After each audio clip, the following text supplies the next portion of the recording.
Yes, sir. We are going to be covering the man with the 10 shadows technique, the technique that rivals the limitless technique, if you believe that. I don't know. Maybe. I kind of think so. I ain't gonna lie to you. Megumi Fushiguro.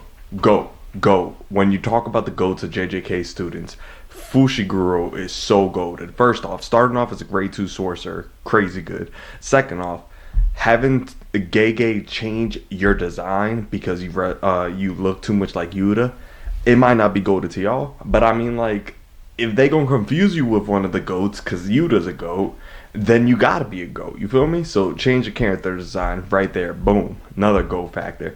Nah, but in all honesty, he started off as a grade 2 sorcerer, right? He's moody. He's introvert through and through. He only cares about his sister. Mind you, fun fact: he did not want to become a sorcerer at first, but when he realized that becoming a sorcerer was going to be the best bet for his sister to live a good life and to break the curse that his sister incurred at some random point due to Kenjaku, um, that was the key moment where he was like, yo, I gotta be a sorcerer. Because at first he was like, maybe we could live a good life without being sorcerers. Then she got cursed, and then he was like, I can't break this curse. I gotta be a sorcerer. I gotta figure out how to break this curse. And that's his whole motivator. His whole motivator for being a sorcerer. So if genuinely his sister's curse broke, he might not. He might not continue. He might retire right there and then. So, I mean, like, if you think that once you accomplish your goal as a jujitsu sorcerer, then you are good to retire, go ahead and retire. It's a career that doesn't really have retirement for most people. So if you feel like that's your moment, go ahead. Do it. Retire. So I don't know about y'all, but like if I had somebody who got cursed that I loved and all I wanted to do was break that curse, and then it got to that point where, hey, I broke the curse. With the 10 shadows technique, I don't know if I'm retiring, but but I'm gonna pick and choose my missions a little bit more carefully. That's all I'm saying. Anyways, though, so that's his whole motivator for being a sorcerer. You know, he's Toji's son, but he's Gojo's adopted son, and Gojo, I mean, he taught him how to fight. He taught him sorcery. He taught him everything that he knows. And I gotta tell you, he did a great job because when you want to talk about his hand-to-hand combat, first off, when you're a Shikigami user, it's unknown that most Shikigami users are hand-to-hand combatants. You feel me? Like, it's an unknown thing because they just aren't. They don't box. You feel me? They let their summoning do the boxing for them. So when you could summon giant snakes, a giant electrical bird, wolves, bro, wolves, two of them, mind you. Yeah, no, people aren't gonna assume that you got hands, but Megumi got hands. I'm gonna tell you that right now. Megumi got hands. His mindset's the biggest thing that holds him back. I ain't gonna lie to you. His mindset is very bad in battle. And it's only bad in battle because he has to take the time to envision himself as a stronger version. And there's nothing bad with that, right? But what if you can't? And versus Toji, his dad, he couldn't. And so he ran. And that's the thing. Like, if you genuinely can't picture yourself being stronger than the person that is against you, and that's your whole way to, like, you know, boost yourself up to win, then you're obviously gonna lose. So you kind of have to think a little bit differently, right? And Gojo says, like, be selfish. You know, it's alright to be crazy.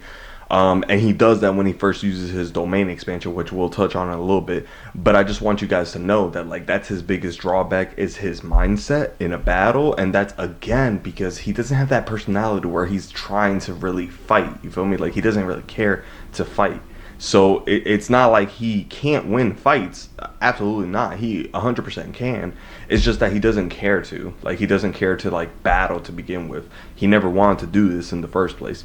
But if you put him in that situation where he needs to do it, especially if you put him in a situation where it's for his sister, he's gonna get the job done. I mean, like, he's not Yuji by no means. He does not care about the fact that he has to take another human life. He will take it. 100% he will take it. That being said, let's talk a little bit about his curse technique. He's got 10 different summonings, but he can only use, I think it's 6 at the moment in the anime. So we're gonna look at them from the beginning to the end. Cover the ones that he can use. Cover the ones that you're gonna see in the anime a little bit further. Cover the ones that you're gonna see in the manga, if you're reading the manga, and then cover the one that nobody saw at all by itself. I mean, it was summoned in like a totality, but it wasn't ever summoned by itself. So we'll touch on that one a little bit, and then let's finish up with the domain expansion. You feel me, guys? But I'm gonna just start with this, right? To summon the amount of summons that this kid can summon, man. I know I use that word way too much in that sentence, but you get the gist. To summon the amount of summons that he summoned, he's got a shit ton of cursed energy. You cannot tell me that he doesn't have a huge amount of cursed energy, because Megumi, homeboy Megumi, right, can summon so many Shikigami at once. And yeah, it might only be 2 at a time, 3 at a time at most, or 1 at a time depending on the Shikigami. But he's going through battle after battle, summoning Shikigami, Shikigami, Shikigami. It doesn't matter if they're all 3, 2, or just 1 out there at the same time as he is. He could just dispel that Shikigami and then summon another one. Bro, most people summon 1 to 2 Shikigami for the whole day, and that's it. That's it. He's able to, summon the toads, multiple of them, and then dispel them, bring out Nue, get rid of it, bring out the dogs, get rid of it. Hey, yo, I need Max Elephant right here. This one, it drains a lot of cursed energy. But guess what? He summons a Nue right after that. And then guess what? He continues to battle hand to hand right after that. And then he summons a Divine Dog Totality versus Hanami. He did all that? Come on, you're not going to tell me he doesn't have huge amounts of cursed energy. So now that I got the gist out of the way of the curse energy, let's go ahead and get into each and every single one of his summonings, because like I said, there's a lot. So we're going to start off with the Divine Dogs, right? So something you got to know, his technique, 10 Shadows technique, he's given the Divine Dogs. He's given 2 dogs at the very start of unlocking his curse technique. The second he gets his curse technique, he's granted 2 Divine Dogs, right? They're wolves, you feel me? They're just straight up wolves. And once one wolf is gone, the other one could become a Divine Dog Totality, which is basically now a werewolf, which is so cool. That being said, any Shikigami that is destroyed cannot be summoned again, but its powers get basically merged to the rest of the Shikigamis. So if, say, 9 out of 10 Shikigamis are destroyed, the final one has the power of all 10 and plus its own. So it becomes one hell of a Shikigami, you feel me? It's not too bad of a technique to, have the powers all recycle, basically. Also, each Shikigami has to basically be beaten in the fight before he could be used. So, I mean, you gotta basically, it's like Pokemon. You gotta, beat the Pokemon in a battle, catch it, and then you're good. And that's basically what Megumi has to do with each Shikigami, and that's why he starts with 2 free ones, the Divine Dogs, as a starting Pokemon, you feel me? Next up, we got Nue, which is a bird that has electrical wings. Pretty badass, able to be used for flight. It would be bigger if he had more curse energy. Okay, so next up, he's got the Great Serpent, which is basically a giant boa constrictor. Kind of looks like a boa constrictor. I'm pretty sure. It's not an anaconda.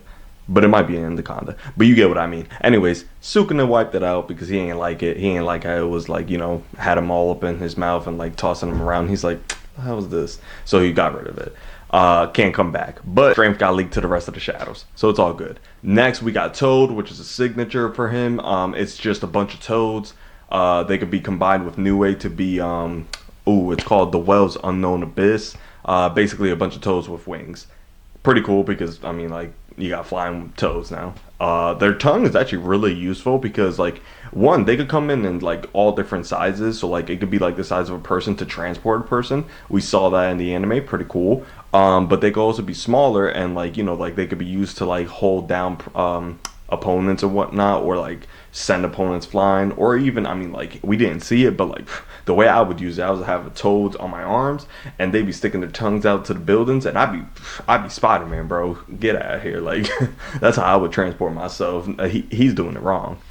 Then we got Max Elephant, which is probably one of the stronger shadows that he has, because I'm gonna be real with you, an elephant being summoned, I don't know if you ever seen an elephant try to trample anybody or something like that, but they're deadly. they are 100% deadly. They're definitely top 20 most dangerous animals on the planet. So the fact that he got an elephant that can shoot out water, that is, first off, to create water with cursed energy, my God, bro. The only other thing that we saw do that is Dagon, which is a special grade cursed spirit. So he's up there with skill level. And we got Rabbit Escape, which what's it called? It's mainly used to kind of trick or escape from opponents. It's just basically summon hundreds of rabbits, like little white rabbits. So it's nothing crazy, but I mean, like, could be used really well. Megumi used Rabbit Escape to go around an opponent, basically, you know, submerge them in rabbits, and then drop Max Elephant, which I'm pretty sure is a 2-ton elephant, on top of that person. So I mean, like, that's a really nifty way of taking somebody out, but it didn't get the job done in that aspect. Could have though, 100% could have. Next we got Eight-Handed Sword, Divergent Scylla, Divine General, Maharaga. So Maharaga is definitely special grade. There's no way Maharaga is not a special grade shadow, man. If you had to give them a grade, oh, that's a video. We should do that, yo. If you had to give him a grade, though, Maharaga is special grade. Because one, he's going up against Gojo. He went up against Gojo, man, and he was giving him some work for a little bit. Two, he went up against Sukuna, and he was surviving for a minute. Three, he has a blade that allows him, it's called the Sword of Extermination, and it allows him to just convert positive energy into the blade, fill it up with positive energy, and then if he attacks a cursed spirit, then guess what? Positive energy going through a cursed spirit means bye-bye cursed spirit.